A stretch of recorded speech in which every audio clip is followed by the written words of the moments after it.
антты жөнлі трибунаға шығып, қағазын оқып қойыш емес. Ант берген адам өзіне бірінші елдің алдында, мыйзамның алдында, әмірдің алдында бұл жауапкершілікті алу деген нәрсе. Анттарды бекем қармағыла, бекем сақтағыла, көкіреңерді қармағыла. Өзін берген анттың бұзған адамдардың тағдыры қандай болғанын барлығына білесіңер. Антқа бекем болып, елімізге, мемлекетімізге ақ таза қызмет қылып бергілі, сіздерге және жалпы өкіметке игіліктерді қалаймын. Ішкі жолдарын абалды, нашар екенін білесіздер.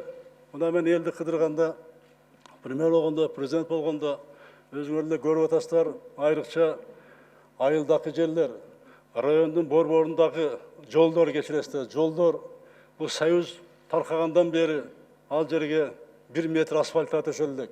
Жерлер бар, бор-борлар. Барсаңызда машина емес, кейбір жерде жол салбайсың.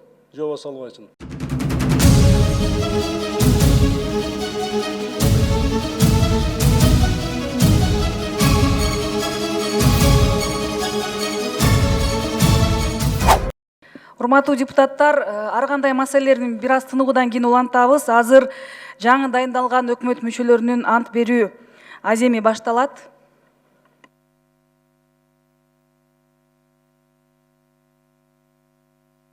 Кыргыз Республикасынын президенти Сооронбай Шарипович Жээнбеков.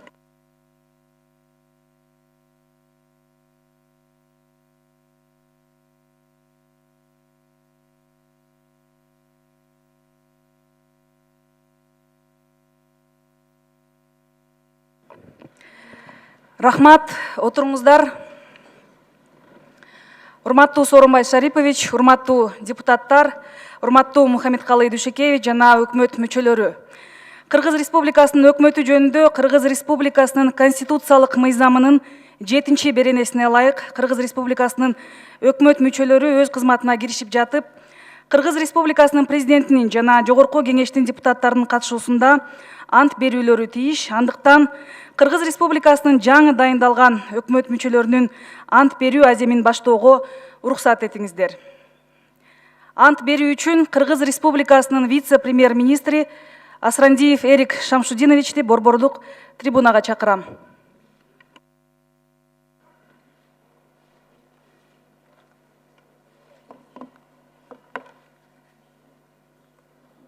Саламатсыздарбы, урматтуу Сооронбай Шарипович. Саламатсыздарбы, урматтуу депутаттар. Мен Асрандиев Эркин Шамшудинович, Кыргыз Республикасынын вице-премьер-министринин кызматына киришип атып, өз элимден Кыргыз Республикасынын жогорку кеңешинин жана Кыргыз Республикасынын президентинин алдында Кыргыз Республикасынын конституциясын жана анын мыйзамдарын ыйык сактоого, өз милдеттеримди ак ниет менен берилип аткарууга жана Кыргызстандын элине кызмат кылууга ант беремин. Берген антымды бузган учурда Кыргыз Республикасынын мыйзамдарына ылайык жоопкерчилик тартууга даярмын.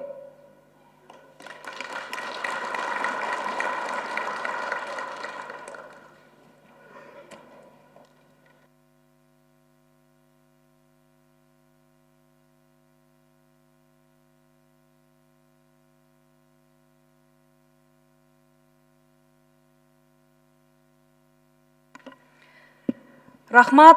Ант берүү үчүн Кыргыз Республикасынын вице-премьер-министри Мадумаров Акрам Камбаралиевичти борбордук трибунага чакырам.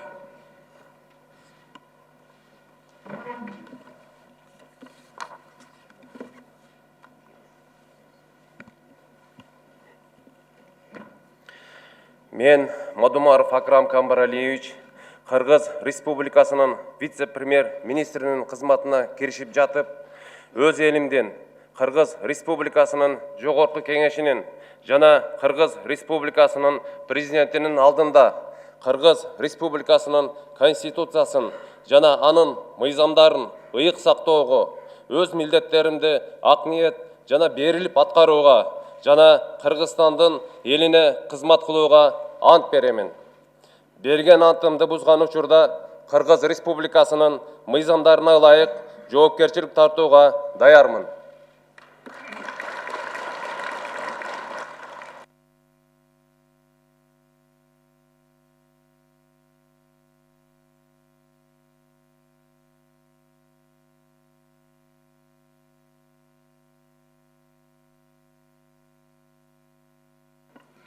Рахмат. Ант берүү үчүн Кыргыз Республикасынын өзгөчө кырдаалдар министри Аскаров Замирбек Марипаевичти борбордук трибунага чакырам.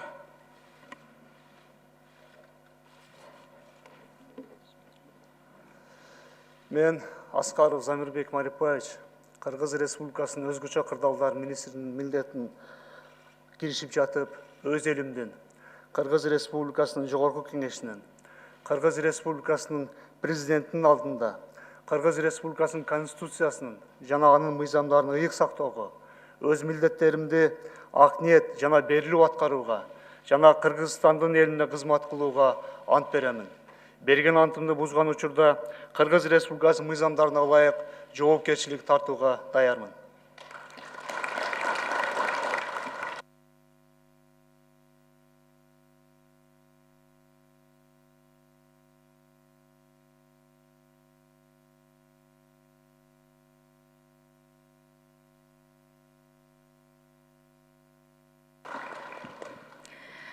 Рахмат, урматтуу депутаттар, ушуну менен жаңы дайындалган Кыргыз Республикасынын өкмөт мүчөлөрүнүн ант берүүсү аяктады. Сөз Кыргыз Республикасынын президенти Сооронбай Шарипович Жээнбековго берилет.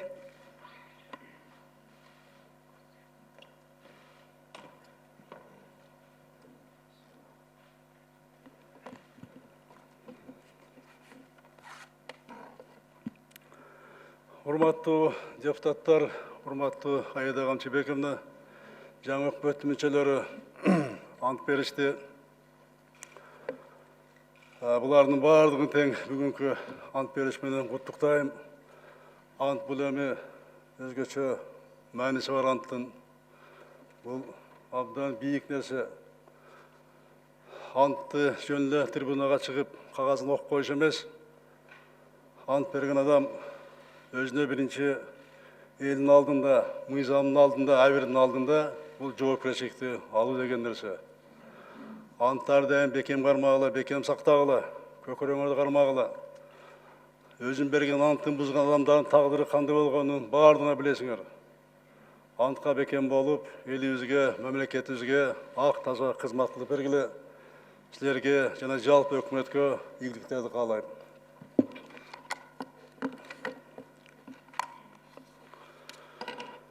Урматтуу мекендештерим, урматтуу депутаттар, учурдан пайдаланып айрым актуалдуу маселелерге токтоло кетейин.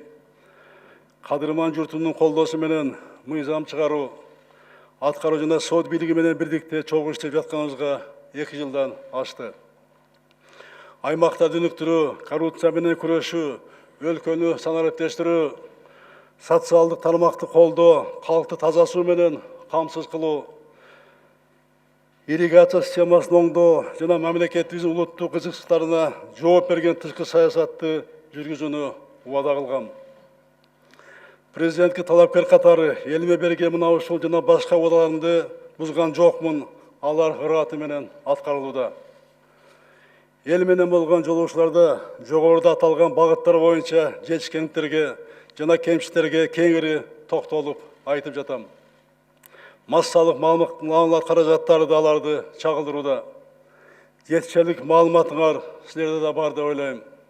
Ошентсе да учкай токтоло кетейин. Коомубузда тынчтыкты, улуттар арасындагы ынтымак сактоо үчүн болгон күч аракетибизди жумшап жатабыз. Бул аяр чөйрөгө абдан кылдаттык менен мамиле кылып, мамлекеттик саясаттын эң артыкчылыктуу багыт катары кармап келебиз. Көзгө көрүнбөгөн, бирок көп убакытты жана ресурс талап кылган бул иш көп улуттуу мамлекетибиздин келечеги үчүн зарыл экенин билесиздер. Кудайга шүгүр, мекендештердин колдоосу менен ынтымак жана тынчтыктын негизинде ири реформаларды жүргүзүп жатабыз.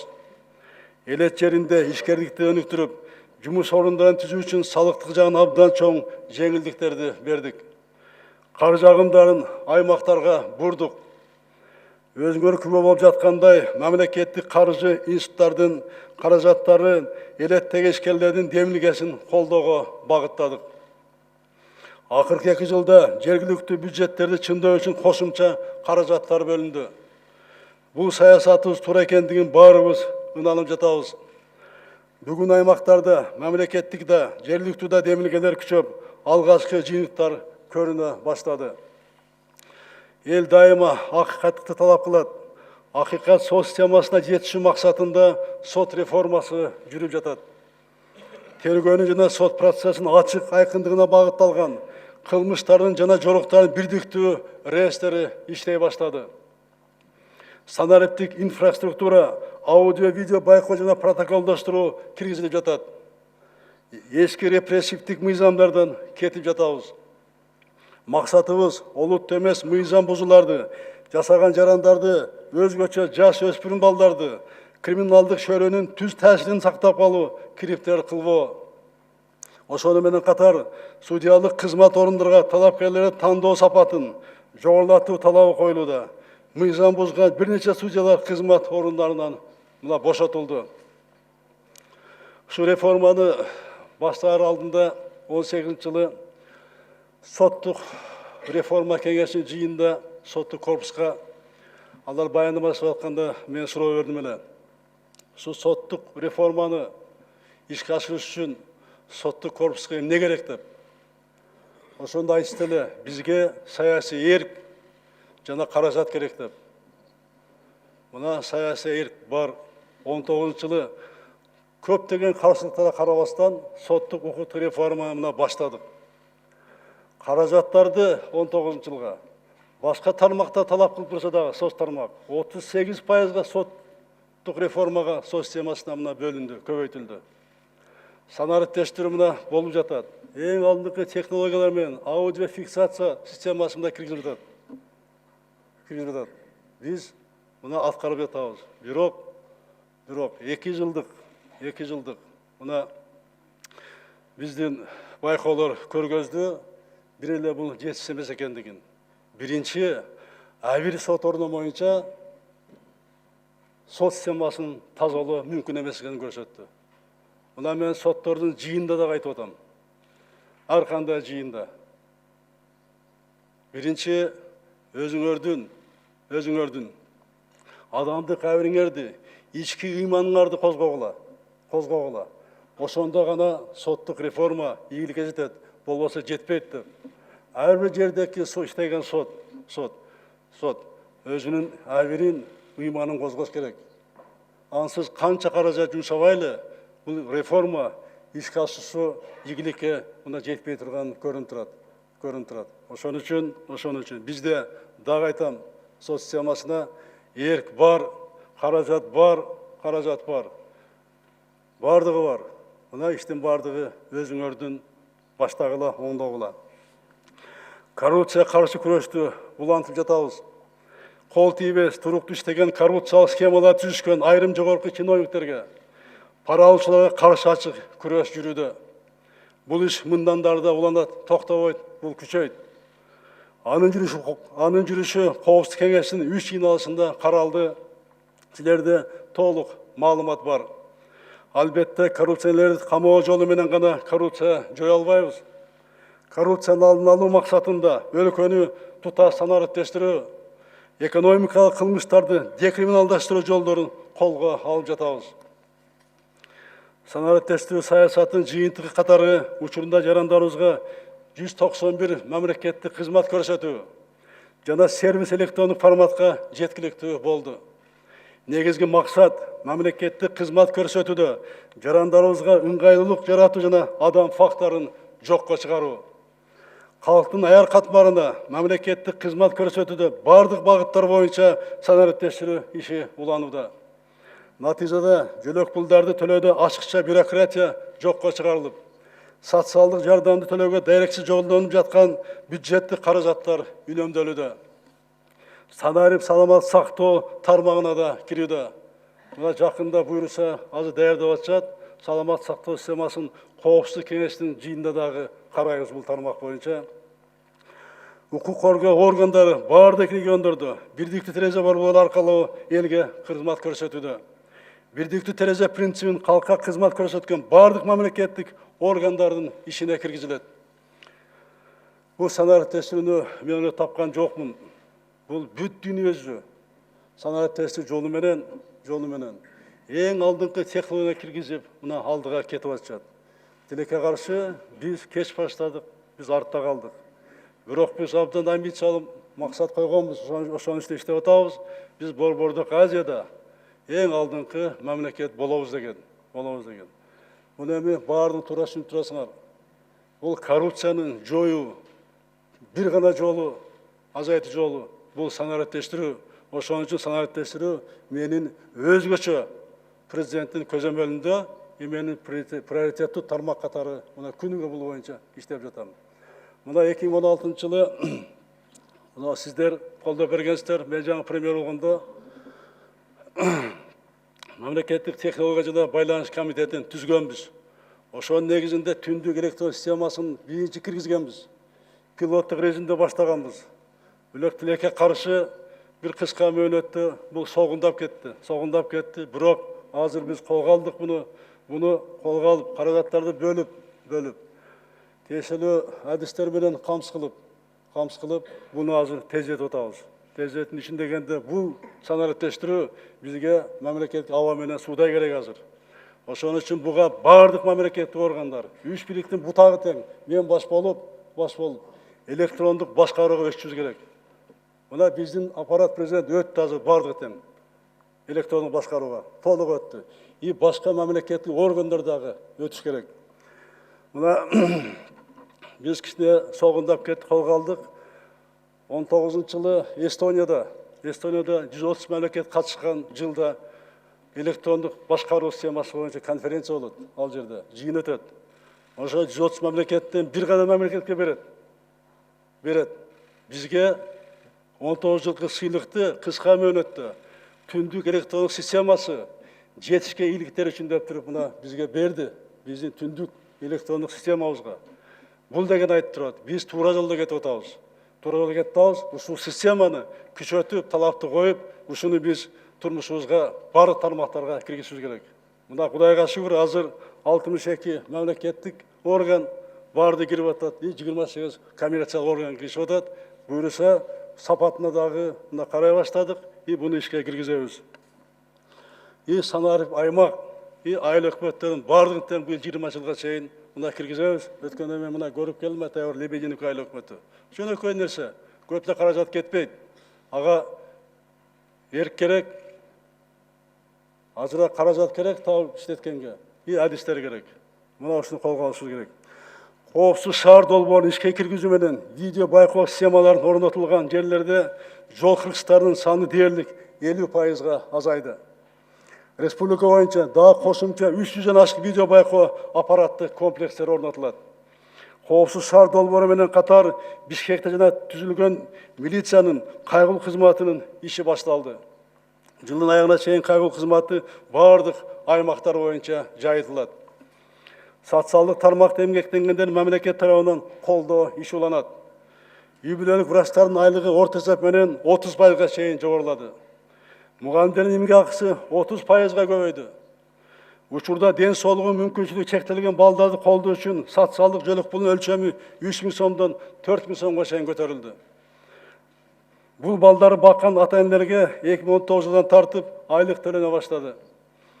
Гемодиализди бекер алуу үчүн акыркы 2 жылда 1 миллиард 600 миллион сом бөлүндү. Кенже тейлөөчү кызматкерлердин айлыгы орто эсеп менен 2 эсеге билесиздер жогорулады. Улуттук статусу бар маданият мекеме кызматкерлеринин маянасы 80%-га көбөйтүлдү. Катардагы милиция кызматкерлеринин эмгек акысы кеминде 40%-га жогорулады. Контракт негизинде кызмат кылган аскер кызматкерлеринин айлык маяналары 30%-га жогорулады. Армиябыз, жаңы турак үйлөр, социалдык объекттер, заставалар жана техника менен камсыз болуп жатат. Мына мени айткан нерсеге 14 миллиард сомдон ашык мына каражат кетип атат. 14 миллиард, мында болгон эмес, кетип атат. Кыска мөөнөттө. Буюрса санариптештирүүнү киргизсек, азыр өкмөт катуу премьер-министр өз башында туруп фискалдаштыруу маселесин отуруп атат азыр. Ушуну киргизип алсак, көмүскө экономиканы алып чыгып алсак, ачка бюджет будан да көбөйөт буюрса. Билебиз, азыр башка тармактарда айлык аз, маданиятында башка тармактарга, аларга дагы келебиз, алардын да айлыктары көтөрүлөт буюрса. Азыр санариптештирүү, фискалдаштырууну өкмөт колго алыш керек буюрса. арзан тұрақ жай программасының алқағында 4,5 миллион ашық үй бүле тұрақ жай менен қамыс болды. Аларға 5 миллиард сомдық ипотекалық кредит берілді. Сізде білгенде мемлекеттік ипотека 14-16 жылы 14% менен баштағанбыз. Кейін 18%ға түсті. Мына быйылғы жылдан 6%ға түсірілді. Мұрын бюджеттік мекемелерге қана берілген болса, айрықша мұғалім врачтарға. Азыр бүт Қырғызстанның жарандарына мына беріле тұрға мүмкіншілік түзілді. Бұны мемлекет ипотекалық компания жана керемет банкке түзілген білесіздер. Үш екі жақтан мына бере бастадық. Қуандырғанды меншік жеке банктардағы ипотеканы мына бере башташты. Халқымызды таза су менен қамыс қылуға өзгеше мәні қылып артықшылықты бағыт қатары анықтағанбыз.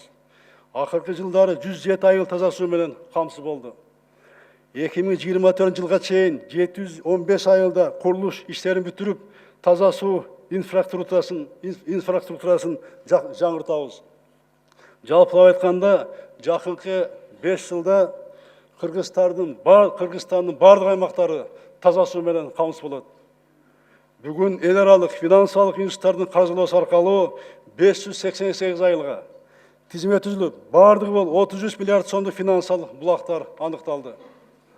Инвесторлар менен қаржы тарту бағытында сөйлесулер уланат, жүргізіп жатабыз. Негізінен гранттық элементтер менен ұзақ мөөнөттөгү кредит алып жатабыз. Бюджеттен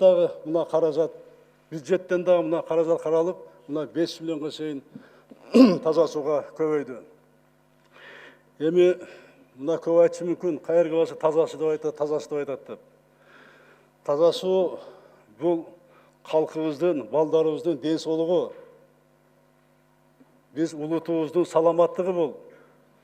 Қаяқтағы экономика, қаяқтағы туризм, қаяқтағы өндіріс өнер жай, егерде айылдарда таза су болса.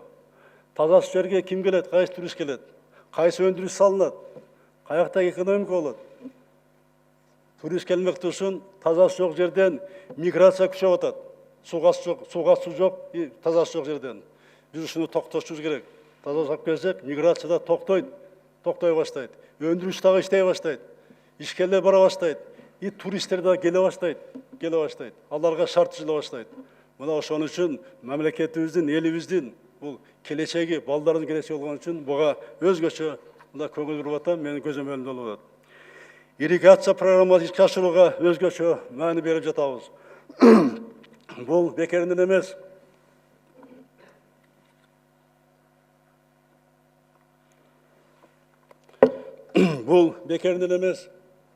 Анткени бұл мәселе өлкөнүн азык-түлүк коопсуздугуна түздөн түз таасир тийгизет. Ирригация деген бұл жұмыс орындар жана суға жерлер. Бұл миграцияны токтотуу, аймактарды өнүктүрүү, жаңы конуштардын пайда болушу. Бұл амбициялы максатыбыз. Аны аткарууга бардык мүмкүнчүлүктөрдү жумшап жатабыз. Анткени бұл программа жаңы муундун келечегине багытталган улуттук долбоор. Ушуну туура түшүнгүлө, улуттук долбоор. Бул биздин келечегибиз ирригациядагы. Урматтуу мекендештерим, өлкөнүн экспорттук потенциалын колдоого өзгөчө көңүл буруудабыз. Ата мекендик продукцияларды экспорттоо үчүн зарыл шарттар түзүү максатында 19 ветеринардык жана 4 фитосанитардык лаборатория ишке киргизилди. Акыркы 2 жылда ветеринардык контролго тийиш болгон товарларды өндүрүү, сактоо жана экспорттоо боюнча Евразиядын бирдиктүү реестрине кирген кыргызчалардын саны 114-кө жетти. 2018 жылга салыштырмалуу 47 ишканага көбөйдү. 2019 жылы Кыргыз Республикасынын ветеринардык көзөмөл системасы башка Евразия өлкөлөрү тарабынан эквивалент деп танылды. Мына билесиздер, 2007 жылы Россия Федерациясы бизден өндүрүлгөн этти мына киргизбей койушкан. 2007-тен бери мына ушунун баардыгы алынды. Азыр биздин эт өндүрүүчүлөр, мал чарба алгын өндүргөн биздин өндүрүүчүлөр Россияга бардык Евразияга кирген өлкөлөргө киргенге мына шарт түзүлдү кеңиргенге. экспорт өнүктүрүү боюнча атайын программа кабыл алынган. Былтыр айыл чарба продукцияларынын экспорттунун көлөмү 24,5%га көбөйдү. Жергиликтүү ишкерлердин колдоонун натыйжасында экспорттун географиясы дагы кеңейүүдө.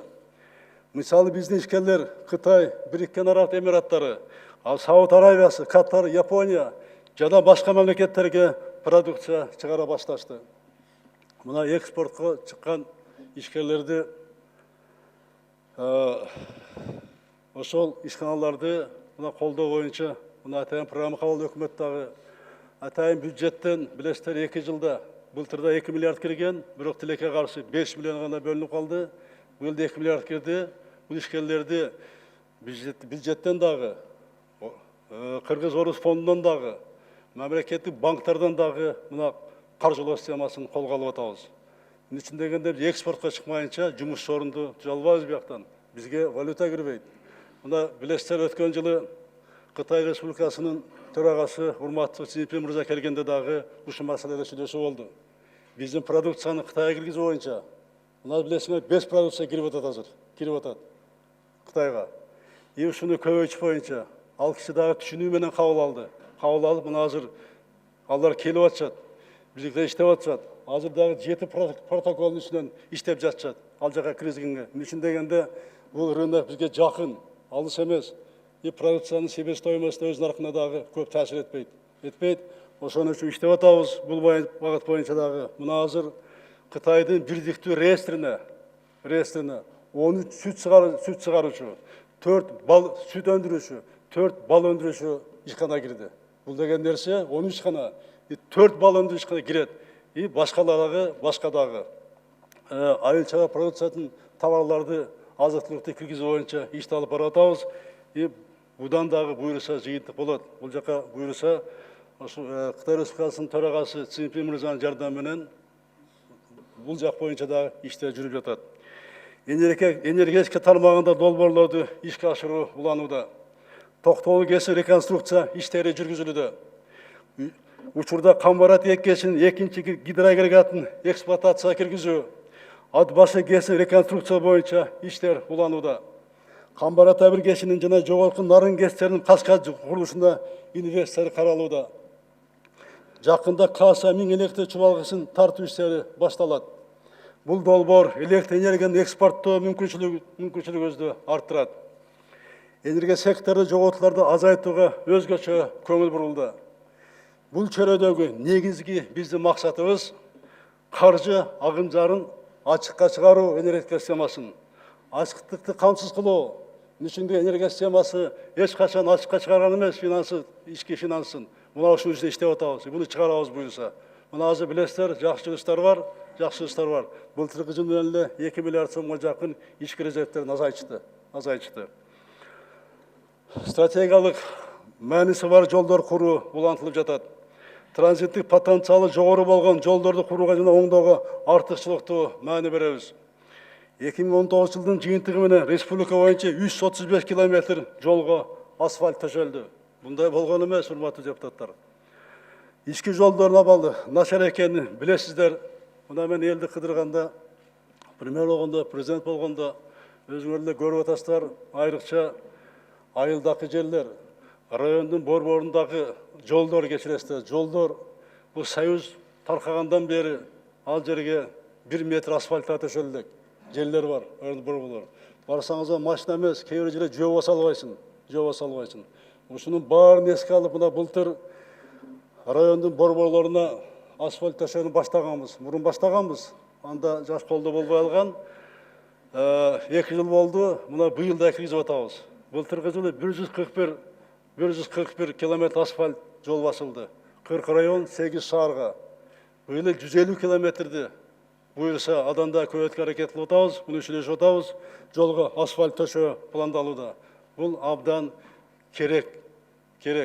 Үчүн дегенде райондук борбордагы жолдорду көрсөңүздөр.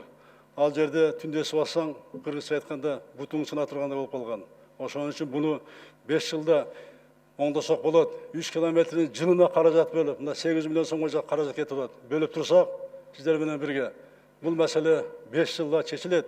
Кийин районду айыл өкмөтүн борбор өткөнгө, айылдарга керектүү жерлерди асфальт төшөгөнгө мүмкүнчүлүк түзүлөт. Урматтуу депутаттар, жогоруда аталган өлкө ичиндеги иштер менен катар тышкы саясат көңүл борборунда болду. Улуттук кызыкчылыктарыбызга жооп берген тышкы саясатыбызда олуттуу натыйжаларга жетиштик. Бир катар мамлекеттер менен саясий диалогду жакшырта алдык. Биздин өнөктөштөр Россия, Казакстан, Өзбекстан, Тажикстан, Түркменстан, Кытай, Индия, Түркия жана башка мамлекеттер башчыларынын деңгээлинде жемиштүү визит алмашуулар болду. Бул жылда Европа биримдиги менен кеңейтилген кызматташуу боюнча келишимге кол коебуз буюрса. АКШ менен өнөктөштүк келишим боюнча иш жигердүү жүрүп жатат. Азия жана араб мамлекеттери менен кызматташуу өнүгүүдө. Япония менен алака бекемделет. Иран менен кызматташуу уланууда. Жааматтык коопсуздук келишим уюмунда, Шанхай кызматташуу уюмунда, Түрк кеңешинде Кыргызстан төрагалыгын ийгиликтүү өткөрдү.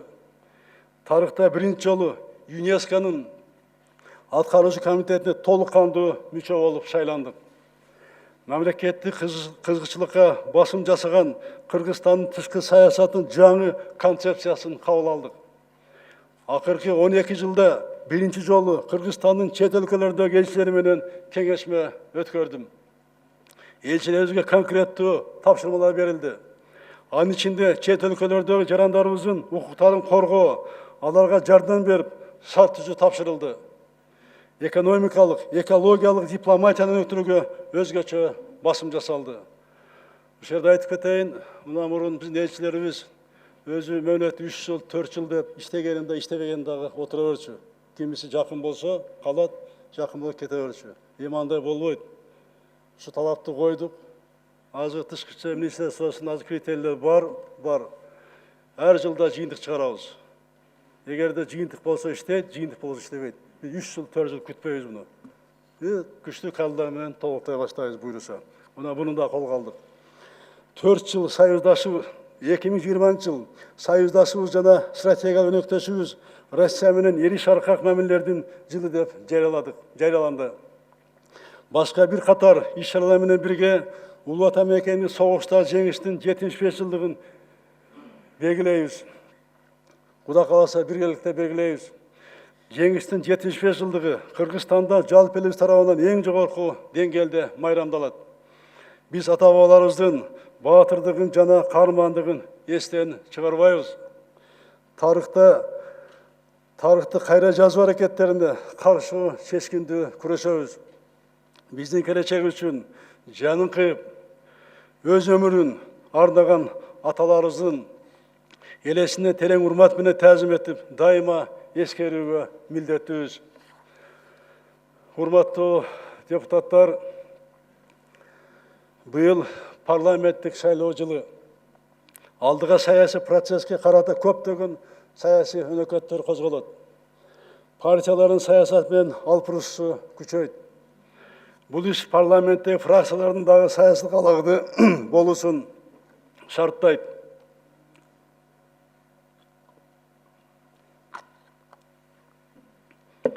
Мындай учурда элди алаксыткан популисттик кадамдар да көбөйөт. Мыйзам чыгаруу иши да солгундайт. Ошондуктан сиздерге кайгыларым азыр парламенттин кароосунда өлкөнүн экономикасы үчүн, мамлекеттин элдин турмушуна зарыл болгон кечиктирилгис мыйзам долбоорлору бар. Бул мыйзамдарды кечиктирбей кабыл алуу керектигин эсиңерге салам. Анткени кийинки парламент келип, ишин баштаганча өлкөдөгү реформаларга зарыл мыйзамдар күчүнө кириши керек. Мен мыйзам базасына болгон анализ менен таанышып чыктым. Албетте, быйыл биринчи кезекте балдарды колдоо саясаты көңүл борборунда болот. Балдарга жөнөк пулду чектөөнүн жаңы тартибин аныктаган, айрылуу үй-бүлөлөрдү колдогон, коррупциялык тобокелдиктерди азайткан, санарып технологиялары терең колдонулган, нормаларды камтыган мыйзам долбоору жакында жогорку кеңешке киргизилет. Балдарга карата зордук зомбулукту болтуруу, мындай иштердин алдын алуу, кароосуз калган балдардын ар бирине камкордук көрүү боюнча жергиликтүү жана мамлекеттик органдардын милдеттерин күчөткөн мыйзамдарды кабыл алуу керек. Бул абдан керек бул. Бул мыйзамдарды быйыл балдарды колдоо жылында ишке киргизүү абдан маанилүү. Элди тынч жашоосун камсыздоо, коомдун коопсуздугун чыңдоо, тартипти күчөтүү, кылмыштуулукту ооздуктоо максаты менен укук коргоо, прокуратура органдары тууралуу мыйзамдарга өзгөртүүлөр парламентке киргизилет. Соттук укуктук реформанын алкагында күчүнө кирген кодекстер менен мыйзамдарга карата жаңы өзгөртүүлөр парламенттин кароосунда турат. Антикоррупциялык чараларды күчөтүү максатында жакында сиздердин карооңуздарга мамлекеттик жана муниципалдык кызматчылардын декларациялары жөнүндө мыйзам долбоору да киргизилет. Инвесторлордун жана ишкерлердин укуктарын коргоо максатында түзүлгөн бизнес омбудсмен институту толук кандуу иштеш үчүн тийиштүү мыйзамга муктаж. Таза суу менен камсыз кылуу жана ирригация программаларын ишке ашырууга багытталган бир нече мыйзам долбоорлору, ратификацияны өткөрүүнү талап кылган долбоорлор бар. Стратегиялык жолдорду реконструкциялоо боюнча макулдашууларды ратификациялап, ири инфраструктуралык долбоорлор да тездетүүнү талап кылат. Салык процедураларын фискалдаштырууга багытталган товарлардын маркировкалоо жана аларга байкоо жүргүзүү боюнча мыйзамдар да кечиртилбеши керек. Ошондой эле Евразия өлкөлөрүнөн кирип жаткан эсепке алынбаган күйүүчү жана майлоочу заттарды кечиктирбей ачыкка чыгаруу зарыл. Буга тиешелүү акчалык салыкты киргизүү боюнча мыйзам долбоору бар. Урматтуу депутаттар, шайлоону адилет өткөрүү, бардык партияларга бирдей шарт түзүү, партияларда ички демократияны калыптандыруу жөнүндөгү маселелер кызуу талкууланып, коомчулукта ар кандай көз караштар айтылып жатат. Шайлоо эрежелерин алдын ала белгилүү жана туруктуу болушуна жетишүү максатын койгонбуз. Эрежелер шайлоого 1 жыл калганда бекемделип, кийин өзгөртүүлөр киргизилбеш керек деген пикирди билдирген. Айткан сөзүбүзгө биз турдук. Бул маанилүү саясий процесске укук жагынан жакшы даярдык менен келдик. Шайлоо мыйзамдарына эмне толуктай өзгөртүүлөр талап кылынса, бардыгы киргизилип, бекемделди. Шайлоо адилеттигин добуш берүү жана аларды саноо учурунда гана эмес, шайлоонун бардык этаптарында камсыз кылууга умтулдук. Президенттин жана Жогорку Кеңештин депутаттарын шайлоо, референдум жөнүндө конституциялык мыйзамга өзгөртүүлөр кирди. Шайлоо жана референдум өткөрүү боюнча комиссиялар жөнүндөгү мыйзамга өзгөртүүлөрдү кабыл алып бердиңиздер. Парламентаризмди өнүктүрүүгө түздөн түз таасир эткен мыйзамдарды кабыл алуу менен өлкөбүздүн келечегине чоң салым коштуңуздар. Жаштардын, улуттардын, аялдардын ден соолугунун мүмкүнчүлүгү чектелген адамдардын квоталар боюнча жакшы мыйзам нормалары бар. Ошондой эле айылдык кеңештин депутаттарын шайлоодо аялдар үчүн 30% мандаттарын резерви жөнүндө жобону камтыган мыйзам 2019 жылы кабыл алынды. Урматтуу депутаттар, жогоруда белгиленген мыйзамдар менен катар шайлоо адилеттигин камсыз кылууга багытталган сиздердин карооңузга дагы 2 мыйзам киргизилген. Шайлоо мыйзамдарын бузууларды алдын алуу, мыйзамдарды бузган үчүн жоопкерчилик механизмдерин киргизүү жана административдик ресурсту пайдаланууга бөгөт коюу боюнча мыйзам долбоору бар. Ал өткөн жылдын 30 августунда Жогорку Кеңештин кароосуна киргизилген. Бул мыйзамды кечиктирбей кабыл алуу келерки шайлоо өнөктүгүнүн адилеттигин жана сапатын жакшыртууга чоң салым кошот. Дагы бир демилге саясий партиялар жөнүндө мыйзам долбоору 5 айдан бери парламенттин кароосунда турат. Сунушталган долбоор саясий партиялардын ролун мындан ары бекемдөө жана коом алдында партиялардын ишмердүүлүгүнүн ачык айкындыгына жетишүү максатында иштелип чыккан. Бул мыйзам Кыргызстанда парламент демократияны өнүктүрүүгө олуттуу түрткү берет. Эки мыйзам тең абдан маанилүү. Урматтуу мекендештерим, буга чейин ар кандай аянтчыларды айтып келгем, дагы бир жолу баса бергилейм. Өлкөнүбүз үчүн жаранды коом ачык, массалуу маалымат каражаттары эркин, парламент күчтүү болушу абзел. Бул демократиялык коомдогу негизги баалуулуктар. Аны менен катар партиялык системаны өнүктүрүү чоң мааниге ээ. Партиялык система партияларды ирелештирет, регионализмди жоготот, программаларды, идеяларды бириктирет. Партиялардын социалдык базасы кеңейтет, ар кайсы кесиптеги коомдун ар кандай катмарындагы адамдардын биригүүсүн шарттайт. Парламенттик сапаттык курамына партиялар жоопкер. Ал партиялардын түзгөн тизмесине көз каранды. Бул маселени бир гана лидер чечпей, партиялык демократия болушу абзел. Партиянын жетекчиси гана депутаттык мандаттардын тагын чечкен партиялык вождизм болбош керек. Партиялардагы ички демократияны орнотууга катуу көңүл буруу зарыл. Урматтуу мекендештерим, жогоруда айткандай, биз мыйзам базасы, шаан эрежелери күн мурун танытылсын деген сөзүбүзгө турдук. Укуктук база түзүлдү. Биз айткан уадабызды аткардык. Азыркы учурда дагы бир гана жагдай жөнүндө пайыздык чек тууралуу талкууларга чекит коюла элек. Бул маселе боюнча менин пикиримди билүүгө ынтызар болгон мекендештерим, айрым депутаттар мага түздө маалымат каражат таркалууда кайрылышты. 9% деген чекти мына ушул жерде отурган депутаттар, мына сиздер көпчүлүгүңөр колдоп, мыйзам кабыл алынган эле. Бул норма шайлоого катыша турган саясий күчтөр тарабынан кызуу талкууга алынып, азыр өзгөртүүнү талап кылууда. Дээрлик жарым жылга жакын созулуп келаткан талкууга мен дагы көңүл буруп турдум. Айтылган ойлорду угуп турдум. Мына азыр 9%, 7%, 5%, жада калса 3% деген дагы мына пикирлер айтылып жатат. 9% демиле келет. Аны колдогондордун оюн эске алсак, негизги аргумент партияларды ирилештирүү максаты болгон. Оба бул зарылдык муктаж, бирок буга саясий күчтөр даярбы? Маселе ушунда болуп турат. Коомчулуктагы талкуу көрсөткөндөй, саясий күчтөр, партиялар, партия лидерлери буга даяр эмес. Жашырганда эмне? Бизде элибизде жакшы сөз бар го. Эки кошкордун башы бир казанда кайнабайт дейт. Бизде мына ушундай эле. Ар бир саясатчы өзүн лидер катары тааныйт. Ошондуктан партиялар ирлештирүү биздин ирлештирүү боюнча биздин саясатчыларыбыз алар үчүн азыр эртерээк кыларын, эртерээк болоорун мына көрсөттү.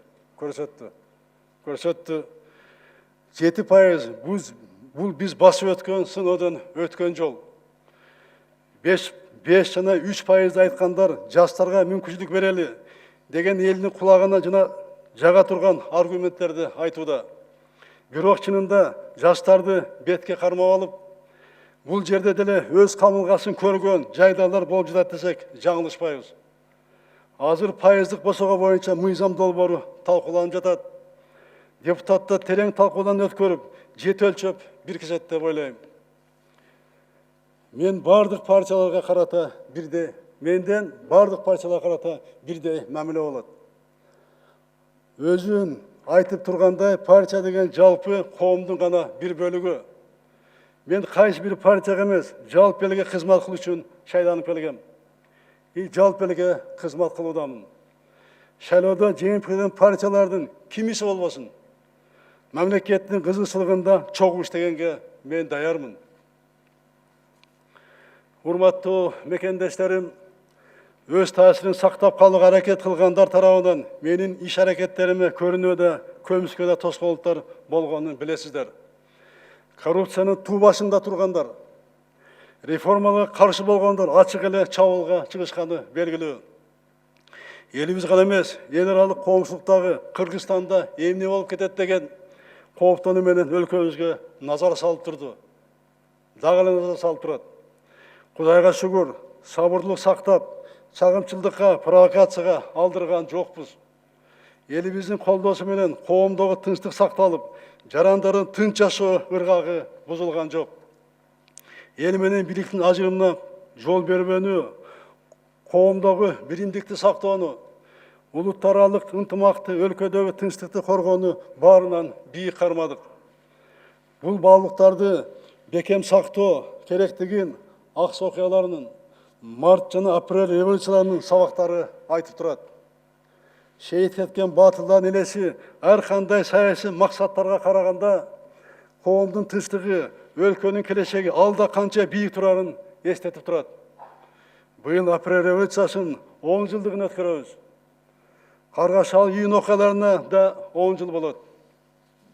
Бұл трагедиядан терең сабак алып, журттун биримдигин, улуттардын ынтымагы деген жөн эле сөз эмес, адамдардын өмүрү, ден соолугу, жаштардын келечеги экенин көкүрөктө бекем сактап, анан гана саясатты, башка иштерди ойлонолу.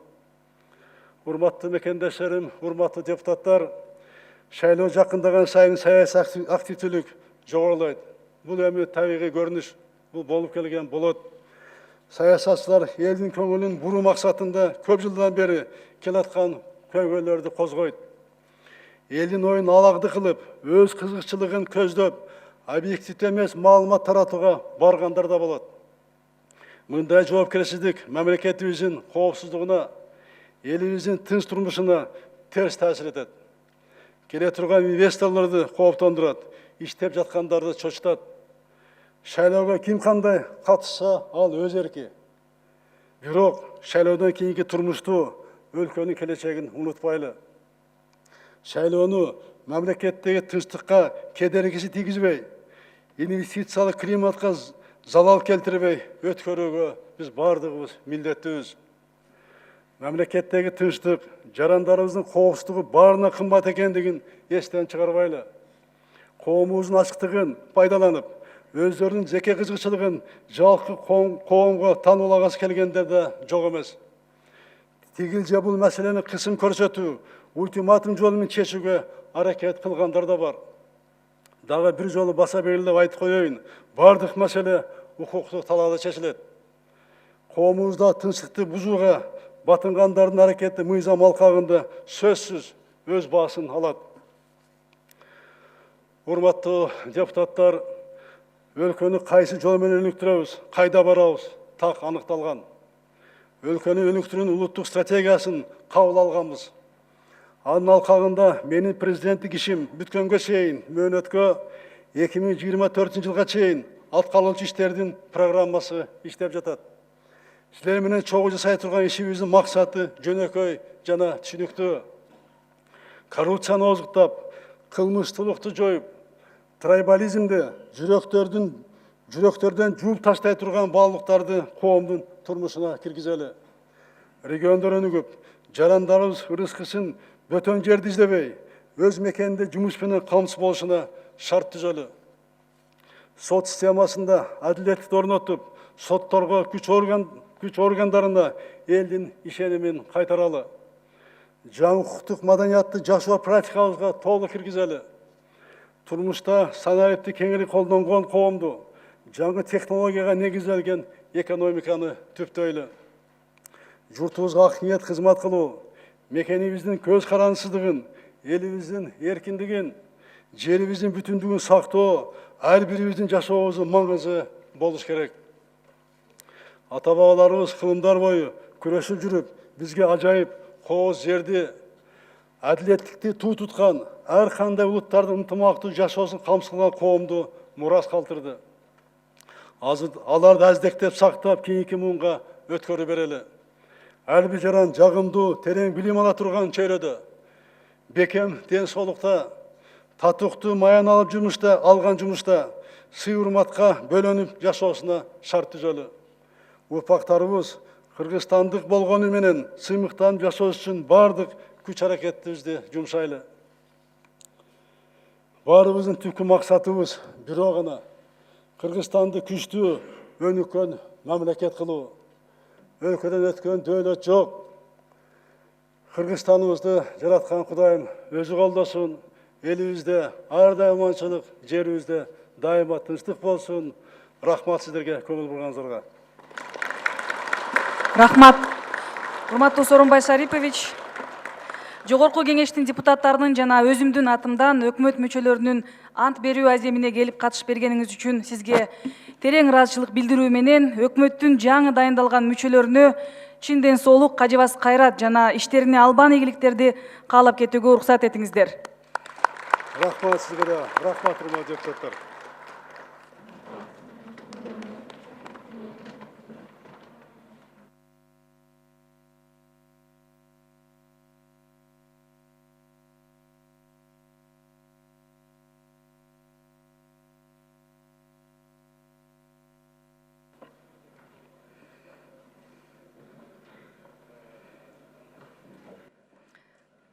Урматтуу депутаттар, ишибизди улантабыз, ар кандай маселелер уланат.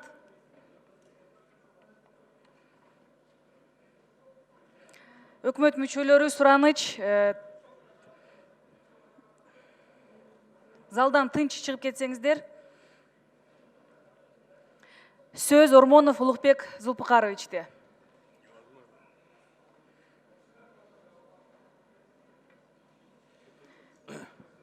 Айда Камчыбековна, аз сүйлөнгө мүмкүн эмес, убакыт бериңиз, бар чыгып кетсин.